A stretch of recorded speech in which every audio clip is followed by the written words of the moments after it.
दोस्तों जिस last element of design का हम जिक्र करेंगे वो है टेक्सचर। टेक्सचर ग्राफिक डिज़ाइन के अंदर एक बहुत ही इंपॉर्टेंट विजुअल एलिमेंट है।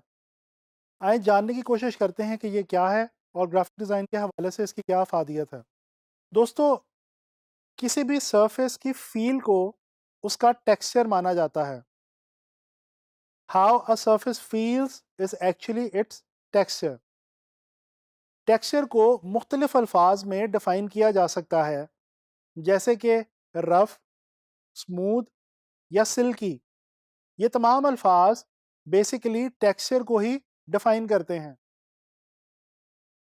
आप लोगों ने सुन रखा होगा कि दुनिया के अंदर बहुत सारे कपड़े कपड़े की जो इकसाम हैं वो अपने टेक्सचर की वजह से मानी जानी और ख़रीदी जाती हैं। इनके अंदर एक जो बहुत ही फेमस कपड़े की किस्म है वो है सिल्क। दोस्तों सिल्क दुनिया में बहुत ही महंगा और पसंद किया जाने वाला कपड़ा है। वो कौन सी ऐसी चीज़ है जिसकी बिना पे दरअसल इसको पसंद किया जाता है? जी हाँ, वो है इसका सॉफ्ट टेक्सचर, सिल्की टेक्सचर, जिसकी वजह से इसको पूरी दुनिया के अंदर पजीराई हासिल है। दोस्तों टेक्सचर्स जो हैं ये ऑर्गेनिक भी हुआ करते हैं और नॉन ऑर्गेनिक भी। ऑर्गेनिक टेक्सचर्स वो हैं जो नेचर के थ्रू हमें मिलने वाली सरफेसेस से हासिल होते हैं। इसके बरक्स नॉन ऑर्गेनिक टेक्सचर्स वो हैं जो अदर देन नेचर जो सरफेसेस हमारे इर्द गिर्द मौजूद हैं उनसे हासिल होते हैं। ऑर्गेनिक टेक्सचर्स की मिसाल पत्तों की टेक्सचर्स, ग्रास का टेक्सचर, रेत का टेक्सचर, मट्टी का टेक्सचर, फूल का टेक्सचर, ये तमाम टेक्सचर्स एक्चुअली ऑर्गेनिक टेक्सचर्स हैं। इसके अलावा नॉन ऑर्गेनिक टेक्सचर्स में मैन मेड सरफेसेस जैसे कि ईंट या सीमेंट का टेक्सचर आ जाता है। दोस्तों टेक्सचर को मज़ीद अगर फर्दर डिवाइड किया जाए तो टेक्सचर एक्चुअल भी होता है और इम्प्लाइड भी। बाज़-औक़ात हमें कोई सरफेस जैसे देखने में फील होती है, बिल्कुल वैसे ही अगर हम उसको टच करके फील करने की कोशिश करें तो उसकी टच करके भी फीलिंग बिल्कुल वैसी ही होती है। इस सूरत में हम टेक्सचर को एक्चुअल टेक्सचर कहते हैं। इसके बरक्स बाज़ औक़ात कोई टेक्सचर देखने में किसी और किस्म का होता है, लेकिन जब अगर आप उसको टच करके फ़ील करने की कोशिश करें, तो उसकी जो सरफ़ेस है, वो कुछ मुख्तलिफ़ किस्म की होती है। मिसाल के तौर पे कुछ चीज़ें दूर से देख के आपको सॉफ्ट फ़ील होती हैं, जबकि जब अगर आप उनको टच करके देखें, तो वो हार्ड फ़ील होंगी। इस सूरत के अंदर इन टेक्सचर्स को हम इम्प्लाइड टेक्सचर्स कहते हैं। दोस्तों डिज़ाइन के हवाले से अगर बात की जाए तो टेक्सचर की दो बहुत इंपॉर्टेंट इकसाम पैटर्न टेक्सचर्स और इमेज टेक्सचर्स हैं। देखने की कोशिश करते हैं कि पैटर्न टेक्सचर्स क्या हैं और इमेज टेक्सचर्स क्या हैं। दोस्तों जब मुख्तलिफ शेप्स को एक ख़ास पैटर्न में रिपीट किया जाता है, उस रेपिटिशन से जो टेक्सचर हमें मिलता है उसको हम पैटर्न टेक्सचर के तौर पे जानते हैं। पैटर्न टेक्सचर का इस्तेमाल आम तौर पे कपड़े, जूते और एक्सेसरीज बनाने वाले फैशन ब्रांड्स किया करते हैं। स्क्रीन पे आप इस वक्त अपने सामने एक बहुत ही मशहूर ज़माना ब्रांड लुई विटॉन का एक हैंडबैग देख रहे हैं।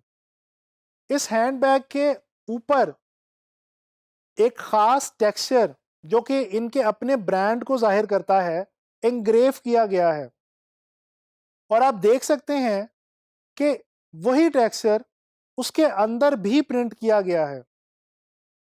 दोस्तों इसी तरह से अगर पैटर्न टेक्सचर्स की एक और मिसाल लें, तो आपने क्या कभी गौर किया है कि जो गिफ्ट रैपिंग पेपर्स होते हैं, वो हमेशा पैटर्न की सूरत में ही क्यों प्रिंट किए जाते हैं? क्या कभी आपने कभी कोई ऐसा गिफ्ट रैपिंग पेपर देखा है जिसके ऊपर पैटर्न मौजूद ना हो? यकीनन नहीं देखा होगा। इसकी वजह भी यही है कि पैटर्न की सूरत में जब कोई चीज़ रैपिंग पेपर के ऊपर प्रिंट की जाती है, वो जो डिज़ाइन होता है वो उस प्रिंट के अंदर बहुत ज़्यादा इंटरेस्ट क्रिएट करने में मदद देता है। और फर्दर जब उस रैपिंग पेपर के अंदर किसी भी गिफ्ट को रैप किया जाता है, तो उस गिफ्ट को दिए जाने के साथ जो एक्साइटमेंट अटैच्ड है, वो एक्साइटमेंट मरती नहीं है बल्कि कायम रहती है। दोस्तों, जो दूसरी टाइप हमने अभी डिस्कस की वो है इमेज टेक्सचर। आम तौर पे मुख्तलिफ किस्म के इमेजेस की मदद से हमें जो टेक्सचर्स हासिल होते हैं वो इमेज टेक्सचर्स कहलाते हैं। इमेज टेक्सचर्स इन्वायरमेंटल भी हो सकते हैं, बायोलॉजिकल भी हो सकते हैं और मैन मेड भी हो सकते हैं। इन्वायरमेंटल टेक्सचर्स कमोबेश जिस तरह मैंने अभी आपको ऑर्गेनिक टेक्सचर्स की मिसालें दी उसी तरह के हुआ करते हैं, जो कि हमें आमतौर पे हमारे एनवायरनमेंट और सराउंडिंग से हासिल होते हैं। इसके अलावा बायोलॉजिकल टेक्सचर्स जो हैं वो आमतौर पे इंसानों या जानवरों की स्किन से हासिल होने वाले टेक्सचर्स होते हैं। इसके अलावा दुनिया भर में जितनी भी मैन मेड चीज़ें मौजूद हैं, जितने भी मैन मेड सर्फेसेस, मटेरियल्स या ऑब्जेक्ट्स मौजूद हैं, उन तमाम से हासिल होने वाले टेक्सचर्स मैन मेड टेक्सचर्स कहलाते हैं। दोस्तों, ग्राफिक डिज़ाइन के अंदर टेक्सचर की बहुत ही ज़्यादा इंपॉर्टेंस है। आम तौर पे जब हम कोई डिज़ाइन बनाने लगते हैं, मिसाल के तौर पे कोई पोस्टर या ब्रोशर वगैरह डिज़ाइन करने लगते हैं, तो सबसे पहला और इम्पॉर्टेंट मरहला होता है उस डिज़ाइन का एक बैकग्राउंड क्रिएट करना। दोस्तों, ग्राफिक डिज़ाइन में याद रखें, बैकग्राउंड्स क्रिएट करने के लिए टेक्सचर एक सबसे ज़्यादा आजमूदा हल है। अगर आप अच्छे-अच्छे बैकग्राउंड्स अपने डिज़ाइंस के लिए क्रिएट करना चाहते हैं, तो डिफरेंट किस्म के टेक्सचर्स को इकट्ठा करना शुरू कर दें। इन टेक्सचर्स को आप ना सिर्फ अपने एनवायरनमेंट से हासिल कर सकते हैं, बल्कि इंटरनेट पे भी आपको काफ़ी सारे टेक्सचर्स इमेजेस की सूरत में मुहैया हैं। दोस्तों, अगर आपको कोई भी टेक्सचर अपनी डेली लाइफ के अंदर पसंद आए, जैसे चाय का टेक्सचर या चीनी का टेक्सचर या किसी भी और चीज़ का टेक्सचर, आप फ़ौरन से उसकी एक तस्वीर खींच लें। बाज़-औक़ात हम देखते हैं कि जब पानी के अंदर कलर्स को मिक्स किया जाए, तो बहुत ही खूबसूरत कलरफुल टेक्सचर्स बनते हैं। आप इस तरह के तमाम टेक्सचर्स को तस्वीर की शक्ल में स्कैन कर लें और स्कैन करके आप इलस्ट्रेटर और फ़ोटोशॉप वगैरह में अपने डिज़ाइंस के लिए एज़ अ बैकग्राउंड इस्तेमाल कर सकते हैं। दोस्तों, ये थी टेक्सचर के हवाले से बात। उम्मीद है आपको टेक्सचर के हवाले से समझ आ गई होगी और इसके साथ ही हमारे एलिमेंट्स ऑफ डिज़ाइन का जो टॉपिक है वो यहाँ पे कंक्लूड होता है।